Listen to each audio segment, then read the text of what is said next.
Bonjour tout le monde. Bonjour la famille. Donc on rentre du salon. Là on a dormi à mi-route en fait. On est parti hier vers 17h. Ouais. On a vu énormément d'abonnés. Oui. Ça a fait bien plaisir, c'est vraiment sympa. Ça fait bizarre de voir des gens qui nous connaissent et nous on les connaît pas en fait. C'est une drôle de sensation, ouais. Mais on a l'impression que c'est des amis, c'est ça qui est étrange, c'est qu'ils viennent, ils nous abordent, parce qu'ils nous connaissent. Et tout de suite l'ambiance elle est détendue et voilà quoi. On a trouvé ça vraiment génial. On voit vraiment l'amitié Voilà. dans vos yeux. Le partage, l'amitié et tout, enfin vraiment ça très fait. agréable. Ouais, c'était vraiment très agréable. On y serait resté d'ailleurs toute la durée du salon si on avait pu. Moi je pouvais mais pas Eva. Encore la faute de Eva. Moi je pouvais mais pas Eva elle travaille. Hein. Tous ces gens qui travaillent franchement, il y en a marre. Hein. Donc on est reparti du salon, on a vu beaucoup de choses, on a vu surtout ce qui nous intéressait. Et on a surtout dégagé des tendances. La tendance du low cost, hein, forcément, la tendance du low cost, mais pas forcément. Non, c'est même pas une tendance du low cost. C'est une tendance du bling bling fragile. Voilà. Et c'est vrai que là, il y a quand même. C'est difficile aujourd'hui de parler d'une marque en disant elle est bonne, allez-y. Parce que malheureusement, c'est plus tant au niveau des cellules, je pense. Au niveau des châssis, c'est tous plus ou moins les mêmes. Hein. Quand on évite les mauvais, on n'a pas de problème. C'est plutôt au niveau de la finition. Hein. Qu'est-ce que tu as à dire toi là-dessus, ma chatouillette? Oui, il y a quelques marques qui se démarquent super bien, qui sont magnifiques. Et qui sont aussi pas données. Hein. Il y a beaucoup de chenilles, sans être méchante. Que c'est tous, on dirait qu'on a vu un, on les a vus tous. C'est vraiment kitsch. Il y en a certains d'entre définition de comment ça s'appelle, ce autocollant. C'est du papier. C'est du papier décor hein, qu'on a sur des panneaux mélaminés ou des panneaux creux ou des panneaux légers. Mais ça, en fait. Ça se décollait déjà. Et les bords étaient tellement tranchants, mais on dirait que c'était fait par un. C'est même pas. Il y en a qui disent c'est la qualité Ikea, mais c'est même pas la qualité Ikea. C'est la qualité Ikea, ils font des meubles de qualité, hein, solides. On dirait un gamin qui s'amusait à faire la menuiserie, qui collait un peu, bricolait n'importe quoi. C'était vraiment. Bon, ça, on a vu que dans un. C'était assez effrayant. Ouais, c'est un peu effrayant. Disons qu'on préfère parler des choses qui sont bien plutôt que de parler des choses qui sont pas bien. Alors, parce qu'on peut pas commencer à cibler une marque et commencer à déblatérer gratuitement, parce qu'il y a plein de gens qui ont acheté ces marques. Mais ça, voilà, il y a des gens qui ont acheté ces camping-cars là aussi, et aujourd'hui, ils les ont. Ils vont devoir forcément les revendre. Alors bon, par contre, on préfère vous parler des bonnes marques. Même si quelquefois on se disait justement, quelquefois pour 10 000 € de plus, alors vous allez me dire 10 000 €, mais tu te rends compte, 10 000 € c'est énorme, c'est le prix d'un camping-car. Mais si vous voulez acheter du neuf, et que vous dites moi il me faut du neuf, c'est compréhensible, hein. On n'est pas non plus à dire, nous aussi on a envie de neuf, quand on voit les neufs, ça donne envie. Mais patientez un peu et augmentez un peu votre budget, parce qu'à 50 000 balles, il n'y a rien. Hein, il y a, mais ne vous attendez pas à des miracles. Hein, c'est de la poudre aux yeux. On a entendu le témoignage d'un abonné avec qui on a parlé longuement. Il s'est acheté un camping-car d'une marque qui est très, très répandue en France. Hein. C'est une marque qui n'est pas dans le très low cost, mais qui est voilà. Qui est considérée comme une bonne marque. Qui est considérée comme une bonne marque par certains. Alors, il faut voir tout ce qui lui est arrivé. Hein. C'est un truc, il l'a acheté au mois de mars, il y a déjà le lanterneau qui fuit. En fait, l'eau elle passe par le gros lanterneau central. Hein. Tout se décolle, il y a plein de bruit. Tout se décolle, il dit quand il roule, il s'entend même pas parler. Alors nous, on a un peu de grincement, mais moi, le mien, il a 12 ans, hein, il a 11 ans. Lui, ça grince dans tous les sens, ils s'entendent même pas, ils sont obligés d'hurler pour parler. Le chauffage, il allume le chauffage, il était même pas raccordé. En fait, il est resté comme ça, c'est bizarre. Pour avoir chaud, il faut qu'on ouvre le coffre du lit. Et au moment où il est allé chez le concessionnaire, ils avaient oublié de brancher les manches en fait. Hein. En fait, le chauffage n'était pas distribué dans le camping-car. Ce qui fait que comme le thermostat indiquait qu'il faisait froid, le chauffage tournait à tout barzingue et ça brûlait sur le canapé. Neuf, sorti du magasin. Voilà. Hein, tout ce que je peux vous dire, c'est que la marque, elle commence par un C. Hein, voilà. Allez, on en observant tout ça, le prix, c'est vrai que pour 50 000, il vaut mieux acheter un van de super qualité qu'un camping-car. Parce que des camping-cars vraiment bien, ça commence à partir de 60 000. 60, 65, ouais. Je pense que là, on commence à avoir quelque chose où on commence à trouver une qualité perçue tout au moins. Qui va durer dans le temps. Qui va durer dans le temps. Et ça va être des camping-cars qui vont être ensuite sur le marché de l'occasion et qui vont être vendables. Et vendables même quelquefois à des bons prix. Par contre, si vous vous laissez tenter en pensant que ça vous arrivera pas par des marques qu'on connaît tous en fait, hein, donc vous connaissez peut-être pas, mais si vous avez besoin de conseils, je vous le répète, n'hésitez pas à cliquer sur à utiliser cette adresse mail que j'ai créée spécialement et je vous dirai si c'est bien ou si c'est pas bien, s'il faut le faire ou s'il faut pas le faire. Alors je connais pas tout, hein, je suis pas non plus une encyclopédie des choses, mais je peux quand même avoir un œil averti par rapport à des gens qui sont complètement novices, hein. Voilà. Ce qu'il faut pas oublier aussi, c'est qu'on voit dans les expositions comme ça, les camping-cars, ils sont surdosés de beauté et ils sont vraiment travaillés au mieux. Alors si déjà là, ces échantillons qui sont travaillés, c'est un peu comme dans les cosmétiques. Souvent, les échantillons sont surdosés dans les produits les plus efficaces, ce qu'on ne retrouve pas après forcément quand on achète une crème. Et dans le camping-car, après ce que je vois, c'est pareil. Ils font tout bien, tout super, mais les camping-cars que vous recevez, ça ne correspond pas apparemment toujours à... C'est vrai qu'on est rentré dans des camping-cars, franchement, au premier coup d'œil, waouh! Mais alors après, vous regardez les détails, je vais même vous dire, et alors là je le dis parce que c'est un mea culpa par rapport à ce que j'ai dit auparavant, je vais vous parler d'Himmer. Voilà, j'aime pas cibler les marques. Mais franchement, on a été très très déçus par la qualité perçue et par la qualité en bref. Il y avait déjà le premier jour, il y avait déjà des choses cassées, lavabo cassé. Vous savez, maintenant ils font ces espèces de lavabos. Alors c'est toujours pour une histoire de poids soi-disant, mais ils sont creux en fait. C'est du plastique, c'est une couche on dirait comme les bateaux un peu, mais très fine. Et c'était déjà pété quoi, c'était déjà cassé. Alors bon... on dirait des jouets. On dirait du jouet. Et on parle de Himmer parce que c'est vrai qu'on pensait... j'en ai beaucoup parlé moi d'Himmer. C'est quelque chose de très solide. Et là, c'est bizarrement, ils ont vachement... On va dire Himmer, c'était très bien en qualité. Là, sur ce que j'ai vu, franchement, par rapport au prix, surtout, c'est toujours pareil. On peut comparer un Himmer maintenant en qualité perçue, à peine supérieur à un Chausson ou à un Challenger, par exemple. Hein. Voilà, au niveau du mobilier, on dirait le même mobilier en fait. Alors, à quoi ça sert d'aller mettre de l'argent pour quelque chose qui est... je sais pas après, hein, on n'a pas fait tous les camping-cars, on n'est pas rentré partout, on est rentré dans quelques-uns et franchement, c'est plus la qualité d'avant. C'est plus la qualité d'avant, c'est clair. Hein. Ceux qui sont magnifiques, Mobile Veta, c'est une tuerie. Hein, Mobile Veta, alors c'est vrai qu'il y a des gens qui n'aiment pas trop tous ces LED et tout ça. C'est vrai que c'est vachement beau quand on rentre dedans. Pour nous, hein, nous ça nous plaît. Mais c'est aussi de la qualité. Euramobile, c'est magnifique. Euramobile. Il y a celui-là comme sport R. Laika, ça va aussi. Et l'autre là, Rapido. Alors Rapido, franchement, d'ailleurs Rapido, les cartes de commande, ils se remplissent à vitesse grand V. Et je suis pas sûr qu'on arrive vraiment à obtenir de grosses remises chez Rapido parce que il paraît qu'ils auraient vendu 60% de la production de 2020 déjà, hein, avant le salon. Donc alors c'est peut-être des arguments de vendeurs, hein, parce que bon, ils veulent en vendre de plus en plus, mais c'est pas étonnant. Les Rapido, c'est magnifique, c'est novateur. Il y a beaucoup de plans, de configurations parce que tous ces qui sont différentes. On dirait que c'est les mêmes. Il n'y a que chez Rapido qu'on voit un peu d'innovation, quelque chose de différent. Alors pour tout ça, on fera des vidéos. Detlef aussi. Detlef, magnifique. Hein, Detlef, là, la capucine Detlef.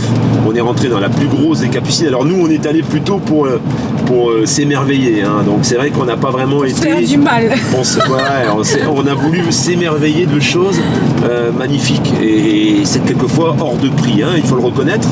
Mais bon, ça montre aussi la capacité d'une marque à produire quelque chose de qualité. Voilà. Et c'est ça qui nous intéressait. C'est important de voir dans le haut de gamme comment on est placé. Après Organcourt, c'est Morello.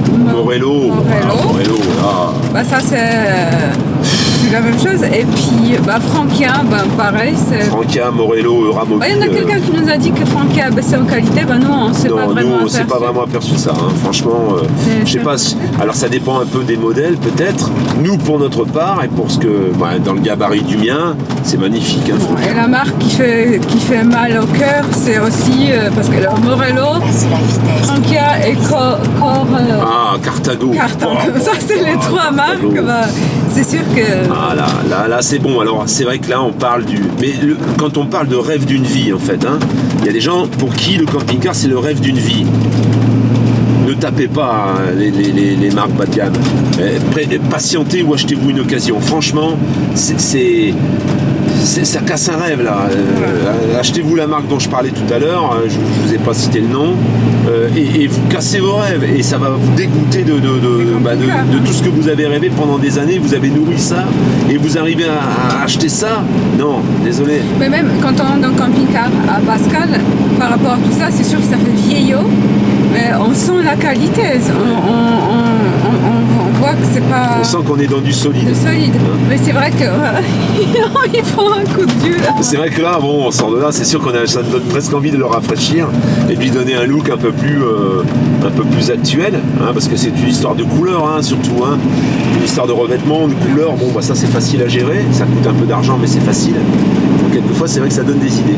Alors, un coup de cœur spécial pour ceux qui donc on disait tout à l'heure, ceux qui ont 50 000 € aujourd'hui, ils ont l'option de l'occasion, ils peuvent avoir l'option du neuf aussi. Le neuf donc à 50 000 dans le camping-car, oublié clairement, même 52, 55, je dirais qu'aujourd'hui il faut laisser tomber pour moi. Moi j'achèterais pas un camping-car comme ça si j'avais 55 000. Par contre, au niveau du van, là le van Rapido, on va le mettre dans une vidéo là, je sais pas si on le mettra peut-être. Dans cette semaine, on va en sortir plusieurs. Comme ça, vous verrez un peu pour essayer d'être assez rapide. Voilà, on va sortir des petites vidéos sur chacune des choses qui nous ont vraiment marqué, qui nous ont plu. On pourrait faire par marque peut-être. Ouais, c'est ce qu'on va faire. Le van Rapido, c'est une tuerie. Franchement, c'est une tuerie. Je pense qu'il n'y a rien de mieux pour moi. Maintenant, on n'a pas visité tous les vans encore une fois, on n'a pas eu le temps. Mais celui-là, vraiment, ça a vraiment retenu nos attentions. Et même, quand tu as ouvert ce système de placard où il y avait la douche derrière, j'ai trouvé ça super astucieux. Je pense que la palme de l'astuce pour ce salon, elle revient à Rapido, pour moi. Pour moi, c'est là où j'ai été le plus surpris, et par la qualité, parce que on peut le comparer au haut de gamme, au plus haut, et puis je pense que Rapido de toute façon c'est un peu du haut de gamme, mais quand on parle de Carthago par exemple ou de Frankia, on a plus de sensations. Ça, on dirait, pour moi c'est des marques de luxe. Voilà, pour moi Rapido il est au niveau, voilà.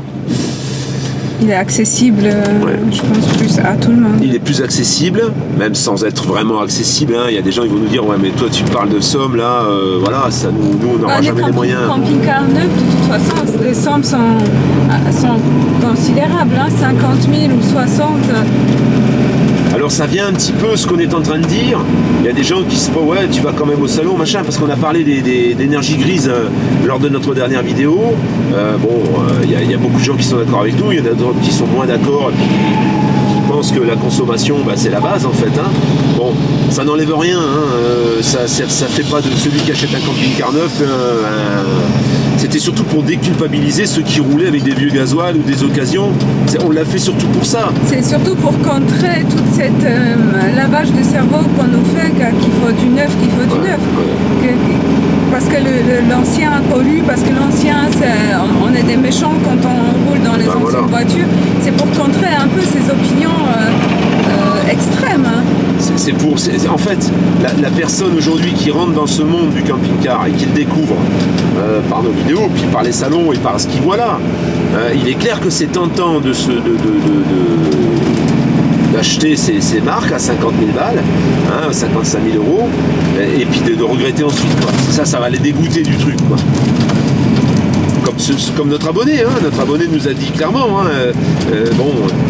c'est franchement, il regrette d'avoir acheté ça, Donc c'était à peu près tout ce qu'on voulait dire là rapidement. Donc ça, on va l'éditer très vite. Donc nous, on est lundi là. Je vais essayer de la mettre très rapidement cette vidéo. On va essayer cette semaine de sortir une vidéo, je vais pas dire par jour, mais presque en fait, hein, pour éviter de faire des vidéos trop longues parce qu'on a beaucoup de choses à vous montrer. On va en faire une, je vais essayer d'en faire une par jour, mais je vous promets rien, hein. Donc comme ça vous donnera une idée de ce qu'on peut penser de ce marché. Et alors j'ai eu une autre idée pendant la nuit là, parce que moi pendant la nuit je réfléchis tout le temps, vous comprenez, je suis un intellectuel. Non, je plaisante. Quand tu ronfles pas. Quand je ronfle pas, c'est très rare, parce qu'Eva elle peut en témoigner. C'est bon. J'ai pensé à une chose pour l'année prochaine, pour les futurs salons en fait. Je me dis peut-être je pourrais passer toute la durée du salon, donc au salon, hein, garer mon camping-car dans le parking qui va bien, et puis, alors par contre ça se prévoira à l'avance, hein, ça se prévoit pas le jour du salon, sauf si j'ai un créneau, passer avec du temps avec les abonnés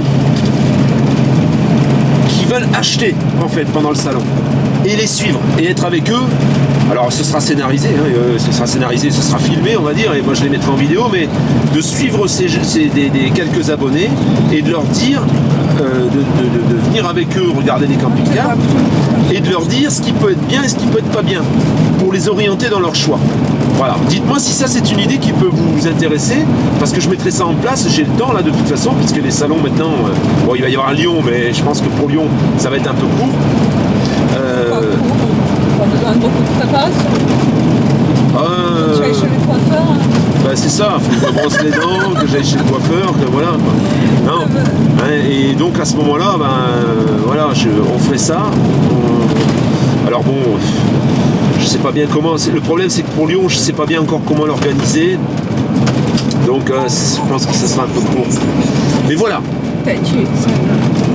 Alors on parle bien de gens qui sont en phase d'achat, hein, voilà, les gens qui viennent par curiosité, bon je peux les rencontrer, on peut se dire bonjour, je peux leur donner quelques conseils, mais je vais pas faire le tour du salon avec eux, hein, voilà, hein, tout simplement l'idée que j'avais, hein, dites-moi en commentaire si c'est quelque chose qui peut vous faire, qui peut vous intéresser, hein. Je parle des gens bien sûr qui sont pour le neuf. Après les gens pour l'occasion, on reste sur ce qu'on a commencé à faire, hein.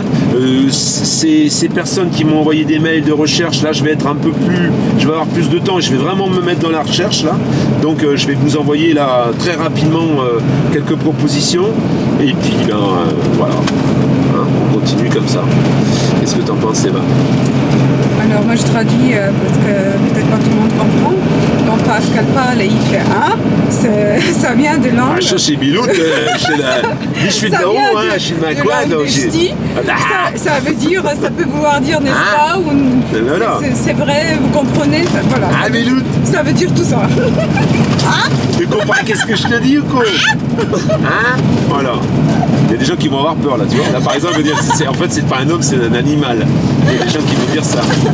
Nous ne sommes pas des animaux, c'est juste tu peux les traduire. Parce que quelquefois quand j'appelle Pascal au téléphone, il n'entend pas ce que je dis, il dit pas pardon, tu peux répéter, il fait Ça c'est pas gentil. Ça c'est mes racines ch'timi. C'est un peu comme des Alsaciens, c'est pareil. Ah non. Ah, si, non, les Alsaciens, les ch'tis, c'est pas pareil. Un Alsacien, quand il te marche sur le pied, il dit pas pardon, il dit hop là. Et au téléphone, non. Pareil, quand il n'entend pas, il fait Ah non, nous, quand on marche, là, les Alsaciens, ne nous écoutez pas, c'est pas gentil ce qu'elle dit déjà, c'est pas vrai. J'ai habité en Alsace 7 ans, je sais. Voilà, bon alors. C'est pas gentil. Moi, nous, en attendant, dans le Nord, quand on marche sur les pieds, on s'excuse. Voilà. Et comme on mange beaucoup de frites, c'est vrai que quand on marche sur les pieds, ça fait mal quand même. Vous savez comment rendre un Belge dingue? Ça, alors là, ça c'est pas gentil ça. Vous les mettez dans une pièce ronde et vous lui dites qu'il y a une frite dans un coin. Excusez-nous, amis belges, moi j'adore les Belges, j'habitais à quelques kilomètres. Moi aussi, tout ce qu'elle dit, c'est pas gentil. Les Polonais, trouvez-nous des blagues sur les Polonais, parce que ça c'est pas impossible. C'est une blague que je peux en dresser un petit peu. Mais il n'y a pas une blague sur les blondes aussi, hein? Oui, c'est vrai. Vous gênez pas, si vous en avez, envoyez-les en commentaire aussi. Moi, je suis pas une vraie blonde, ça compte pas. Alors, je voulais dire ça, je voulais dire autre chose. Je répète encore pour les commentaires. y a des commentaires sympathiques hein, qui vont. Je suis désolé, hein, mais je vais pas pouvoir. Il y a un moment où on répondait à tous les commentaires, on mettait un petit mot à chaque fois. Là, je vais devoir passer à la méthode offensive. Je vais plus pouvoir mettre un commentaire, mais j'apprécie beaucoup. Je les lis tous les commentaires, et franchement, il y a des commentaires qui font chaud au cœur. Mais là, aujourd'hui, je vais juste pouvoir mettre un petit rond, notre petit logo vert, pour dire merci, parce que ça me prend trop de temps en fait. J'arrive plus, je m'en sors plus. Hein. Vous voyez bien, j'ai pris beaucoup de retard. Donc, les questions dans les commentaires, j'y réponds. Hein. Je vais y répondre succinctement, mais je vais y répondre. J'y répondrai du mieux que je peux. Pour les petits mots sympathiques et tout, bah, je mettrai un petit... et vous saurez que je suis content de l'avoir reçu. Voilà. Hein, c'est pas mal ça, non? Qu'est-ce que t'en penses? Oui, c'est pas mal. Il y en a nombreux de ch'tis qui nous écoutent, hein, qui nous suivent. Je le sais. Moi, j'aime beaucoup les ch'tis. Bon. Bah, d'ailleurs, j'adoptais un. Ça, c'est pas gentil. C'est pour ça qu'on se demande si on va pas faire en fait une chaîne identique à Nomad Into the Wild, la même, mais traduit en ch'ti. Voilà comment je vais bien, salut le famille là chez nous autres. On va vous raconter un peu ce qui se passe dans ce salon là, voir ce qu'on a gâté ou pas. Ça serait pas mal, non? Et moi, je vais parler en polonais alors. Ça serait rigolo, et on en fait 3, on fait une chaîne en polonais aussi. Là, ça sera plus la peine de mettre le son. Allez, c'est bon. Alors, on vous laisse. On vous dit à tout bientôt. À tout bientôt la famille, donc regardez bien, suivez bien, abonnez-vous surtout parce que là il va y avoir de la vidéo là cette semaine. Hein. Là j'ai des images et j'ai pas envie de les avoir faites pour rien. Donc je peux vous dire qu'on va vous en coller. Hein. Voilà. À tout bientôt. À tout bientôt la famille. Ciao ciao.